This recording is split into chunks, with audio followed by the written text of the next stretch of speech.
हर खबर पर होगी आपकी पकड़। डाउनलोड कीजिए एबीपी लाइव ऐप। सभी राज्य तथा केंद्र शासित प्रदेश अपने नोडल प्राधिकारी नियुक्त करेंगे जो ऐसे फंसे हुए लोगों की आवाजाही के लिए स्टैंडर्ड प्रोटोकॉल विकसित करेंगे। वे ऐसे स्ट्रैंडेड व्यक्तियों का पंजीकरण भी करेंगे। संबंधित राज्य आपस में सलाह मशवरा करके सड़क मार्ग से यात्रा पर परस्पर सहमति बनाएंगे। जाने वाले सभी लोगों की स्क्रीनिंग होगी और एसिम्प्टोमेटिक पाए जाने पर उन्हें जाने की अनुमति मिलेगी। समूह में यात्रा के लिए बस का प्रयोग किया जाएगा। बसों को सैनिटाइज किया जाएगा और बस में बैठते समय सोशल डिस्टेंसिंग के नियम का सख्ती से पालन किया जाएगा। ट्रांजिट रूट में आने वाले सभी राज्य इन लोगों की आवाजाही की अनुमति देंगे। गंतव्य पर पहुंचने के उपरांत स्थानीय स्वास्थ्य अधिकारी इन लोगों का मेडिकल चेकअप करेंगे। यदि इन्हें संस्थागत क्वारंटाइन की आवश्यकता नहीं प्रतीत होती है तो 14 दिन के लिए होम क्वारंटाइन में रखेंगे। नियमित रूप से इनका हेल्थ चेकअप किया जाएगा और इनके स्वास्थ्य पर नजर रखी जाएगी। यात्रियों को आरोग्य सेतु ऐप का उपयोग करने के लिए प्रोत्साहित किया जाएगा। सभी राज्यों को इन सभी निर्देशों का सख्त अनुपालन करना होगा। इसके अलावा आज मैं आपके साथ हमारी 2 इंटरमिनिस्ट्रियल सेंट्रल टीम्स जो हैदराबाद और चेन्नई गई हैं, उनका भी फीडबैक शेयर करूंगी। हैदराबाद हमारी जो आईएमसीटी गई है, उन्होंने अस्पतालों का, central drug store, shelter homes, मंडी इत्यादि का दौरा किया। उन्होंने पाया कि राज्य के पास पर्याप्त मात्रा में टेस्ट किट्स, पीपीई किट्स इत्यादि उपलब्ध हैं। राज्य सरकार एक end to end IT dashboard use कर मरीजों की टेस्टिंग से डिस्चार्ज तक ट्रैकिंग कर रही है। उन्होंने गांधी अस्पताल भी विजिट किया जो कोविड-19 के लिए स्टेट नोडल सेंटर है और यहाँ टीम ने पाया कि इलाज और डिस्चार्ज के सभी प्रोटोकॉल्स का अनुपालन किया जा रहा है। इस अस्पताल में प्रदेश के 93% से ज्यादा केसेस का इलाज किया गया है और यहाँ पे 300 टेस्ट प्रतिदिन करने वाली लैबोरेटरी भी है। इलाज होने के बाद अस्पताल की गाड़ी पेशेंट को घर तक छोड़ती है और मोबाइल संदेश द्वारा भी 14 दिन होम क्वारंटाइन की सूचना देती है। अस्पताल में भर्ती मरीजों को फ्री वाईफाई इत्यादि की भी सुविधा दी गई है। टीम ने किंग कोटी जिला अस्पताल का भी दौरा किया। वहां भी सभी प्रोटोकॉल्स का अनुपालन हो रहा था और सैंपल कलेक्शन की सुविधा भी थी। टीम ने वहां सुझाव दिया कि अस्पताल में डॉनिंग और डॉफिंग एरियाज को दूर दूर होना चाहिए। कर्मचारियों और मरीजों के लिए अलग अलग कॉरिडोर होने चाहिए। कुछ वार्डों में अटैच शौचालय नहीं थे। टीम ने सलाह दी कि इन वार्डों में मरीजों को भर्ती ना करें जिससे कि सब लोग कॉमन कॉरिडोर में एकत्र ना हो। टीम ने हुमायूं नगर का कंटेनमेंट जोन भी विजिट किया जिसको बैरिकेड किया गया है। हाउस टू हाउस सर्वेलेंस वहां चल रही है। आवश्यक सामान और सेवाएं निगम द्वारा डोर स्टेप पर उपलब्ध कराई जा रही हैं, जिसके लिए निगम स्टाफ और कंटेनमेंट जोन के निवासियों का एक व्हाट्सएप ग्रुप भी बनाया गया है। कुछ हिस्सों में पुलिस द्वारा ड्रोन की मदद से निगरानी भी की जा रही है। टीम ने क्वारंटाइन सेंटर भी विजिट किया और वहां की स्थिति संतोषजनक पाई। आईएमसीटी ने सेंट्रल ड्रग स्टोर का स्टॉक मॉनिटरिंग सिस्टम भी देखा जिसके द्वारा 44 डिस्ट्रिक्ट हॉस्पिटल्स और सब डिस्ट्रिक्ट हॉस्पिटल्स में दवाइयों के स्टॉक की रियल टाइम मॉनिटरिंग की जा रही है। टीम ने एक शेल्टर होम का भी मुआयना किया। यहाँ सरकार द्वारा भोजन और अन्य दैनिक उपभोग की वस्तुएं प्रदान की जा रही है। माई जीएचएमसी ऐप के द्वारा वे फूड कियोस्क की भी जानकारी पा सकते हैं। इसके अलावा म्युनिसिपल कॉर्पोरेशन ने मोबाइल कैंटीन्स का बंदोबस्त किया है जो old age homes, night shelters, orphanages, transgenders को भी भोजन की सुविधा उपलब्ध करा रही है। टीम ने अधिकांश स्थानों पर लॉकडाउन का अनुपालन सफल पाया और इसमें कम्युनिटी लीडर्स का भी योगदान रहा है। टीम ने यह भी पाया कि सोशल डिस्टेंसिंग का अधिकांशतः पालन किया जा रहा है, परंतु कुछ निर्माण साइट पर उन्होंने श्रमिकों को बिना मास्क के पाया। टीम ने संबंधित अधिकारियों को ध्यान रखने के लिए सुझाव दिया और श्रमिकों का नियमित मेडिकल चेकअप कराने के लिए कहा। अब मैं थोड़ा सा आईएमसीटी चेन्नई का भी फीडबैक दूंगी। आईएमसीटी चेन्नई ने कंट्रोल रूम्स, विभिन्न विभागों के helpline, call centre facilities, containment zones, quarantine centre, Covid और गैर कोविड अस्पताल, PDS shops, bank, medical shops, children home, old age homes, fisherman की बस्ती, स्लम्स, रिलीफ कैंप, इंटरस्टेट और इंटर डिस्ट्रिक्ट बॉर्डर्स का दौरा किया और विभिन्न स्टेक होल्डर्स के साथ चर्चा की। टीम ने पाया कि तमिलनाडु में रिकवरी रेट काफी अच्छी है। 2058 संक्रमित मरीजों में से 1168 यानी कि 57% लोग ठीक हो गए हैं। प्रवासी श्रमिकों के लिए रिलीफ कैंप्स में उन्होंने पाया कि व्यवस्था अच्छी है और श्रमिक सुविधाओं से संतुष्ट है।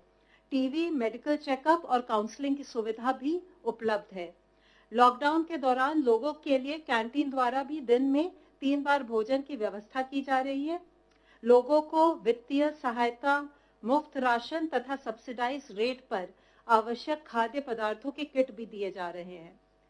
वहां पर मोबाइल सैंपल कलेक्शन वैन्स का प्रयोग हो रहा है, जिससे लोगों की आवाजाही कम होती है।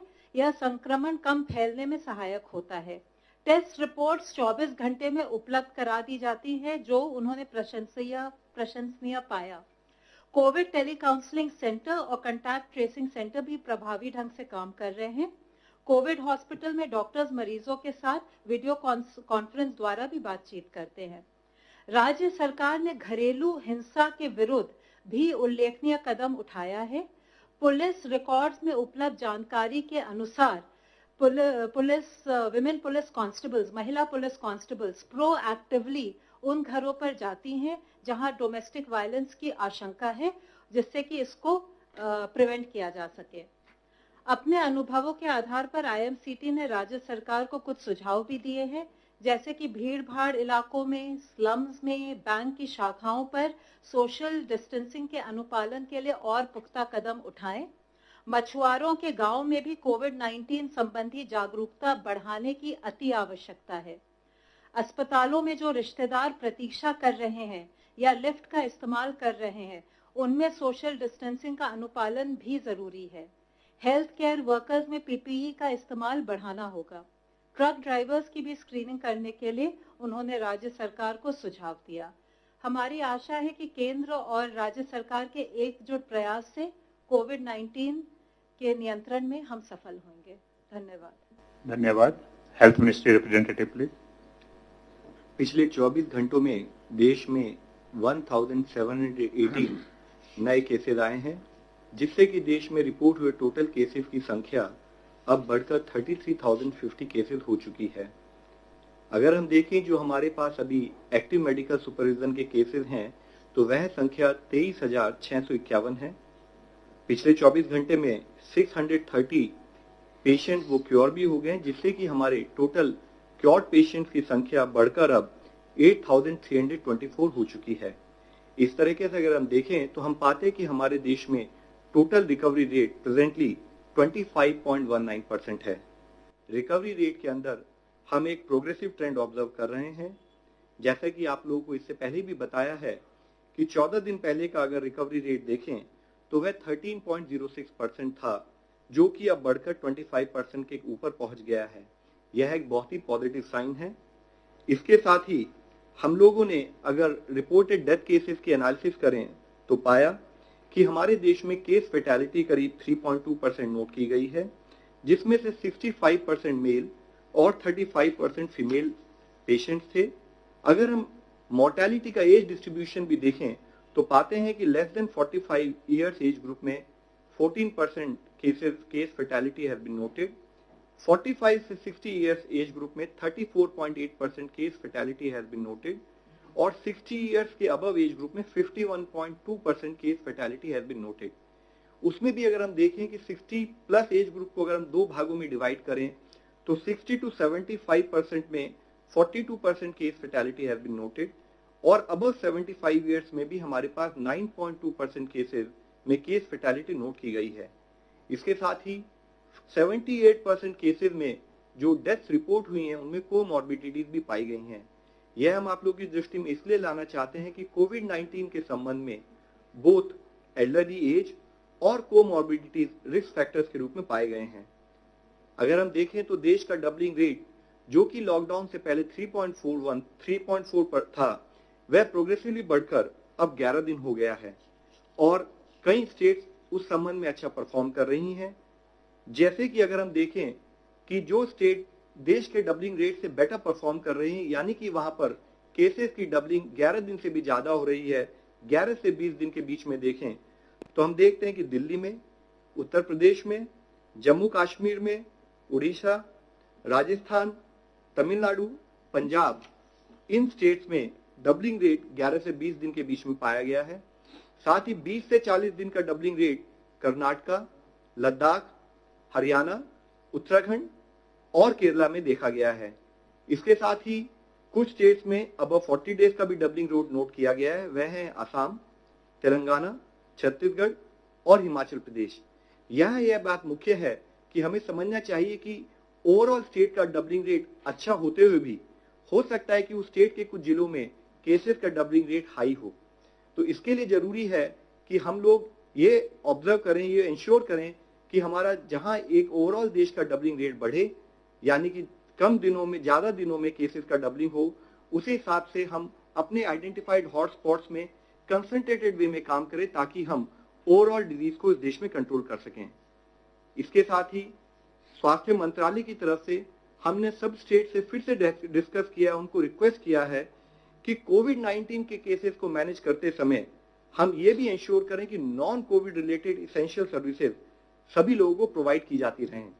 नॉन कोविड इसेंशियल सर्विसेज से संबंध में ऑलरेडी 20 अप्रैल को एक डिटेल्ड गाइडलाइन जारी की गई थी, जिसके तहत हमने कहा था कि वह मैटरनल और चाइल्ड हेल्थ सर्विसेज हों, इम्यूनाइजेशन सर्विसेज हों, कम्युनिकेबल डिजीज जैसे tuberculosis, leprosy, vector borne diseases जैसे डेंगू, या साथ ही नॉन कम्युनिकेबल डिजीज जैसे कैंसर, डायलिसिस, ऐसी जो भी डिजीजेज हो उनकी सर्विसेज भी रेगुलरली लोगों को प्रोवाइड करती रहनी चाहिए। मिनिस्ट्री ने डायलिसिस के लिए एक स्टैंडर्ड ऑपरेटिंग प्रोटोकॉल भी 7 अप्रैल को जारी किया था। साथ ही 9 अप्रैल को ब्लड डोनेशन और ट्रांसफ्यूजन से रिलेटेड सर्विसेज के लिए भी डिटेल्ड गाइडलाइंस जारी की थी। माननीय स्वास्थ्य मंत्री जी ने भी सभी राज्यों के स्वास्थ्य मंत्री को लिखकर कहा था कि थैलेसीमिया, हीमोफीलिया या सिकल सेल एनीमिया जैसे ब्लड डिसऑर्डर्स हैं, उनके लोगों को क्योंकि रेगुलर ब्लड ट्रांसफ्यूजन की जरूरत है, तो ये इंश्योर किया जाए कि उनको प्रॉपर और अनइंटरप्टेड वे में ब्लड ट्रांसफ्यूजन सर्विसेज मिलती रहें। राज्य में यह भी कहा गया है कि प्राइवेट क्षेत्र के कई अस्पताल अपने रेगुलर पेशेंट्स को डायलिसिस, ब्लड ट्रांसफ्यूजन, कीमोथेरेपी और इंस्टीट्यूशनल डिलीवरी जैसी क्रिटिकल सर्विसेज को देने में किसी कारणवश भय की वजह से या लैक ऑफ अंडरस्टैंडिंग की वजह से कभी कभी संकोच कर रहे हैं। वह अपने इस डर से अपने हॉस्पिटल और क्लिनिक्स को भी बंद कर रखे हुए हैं। उन स्थानों पर कई जगह पर यह देखा गया है कि वह सर्विस प्रोवाइड करने से पहले टेस्टिंग के लिए भी इंसिस्ट कर रहे हैं। इस विषय में यह हाईलाइट किया जाता है कि जिन भी क्रिटिकल सर्विसेज की देश में आवश्यकता है, सभी हेल्थ फैसिलिटीज विशेषकर प्राइवेट सेक्टर ये फंक्शनल बनी रहे और किसी भी पेशेंट को किसी भी तरह की कठिनाई का सामना ना करना पड़े। गृह मंत्रालय ने 15 अप्रैल के अपने आदेश में भी यह स्पेसिफिकली हाईलाइट किया था कि लॉकडाउन की अवधि में सारी हेल्थ सर्विसेज फंक्शनल रहें। कोविड-19 टेस्टिंग के संदर्भ में यह हाईलाइट करना बहुत आवश्यक है कि कोई भी हेल्थ फैसिलिटी जो भी किसी को टेस्ट प्रेस्क्राइब करे वह प्रोटोकॉल के हिसाब से होना चाहिए, उसके अनुसार होना चाहिए। हमें एडिशनल टेस्टिंग प्रेस्क्राइब कर किसी को सर्विस रिफ्यूज नहीं करनी है। साथ ही हमें यह इंश्योर करना है कि पर्सनल प्रोटेक्शन इक्विपमेंट और उसके साथ ही इंफेक्शन प्रिवेंशन और कंट्रोल से रिलेटेड सभी गाइडलाइंस बोथ गवर्नमेंट और प्राइवेट सेक्टर में सब तरीके से फॉलो की जाएं।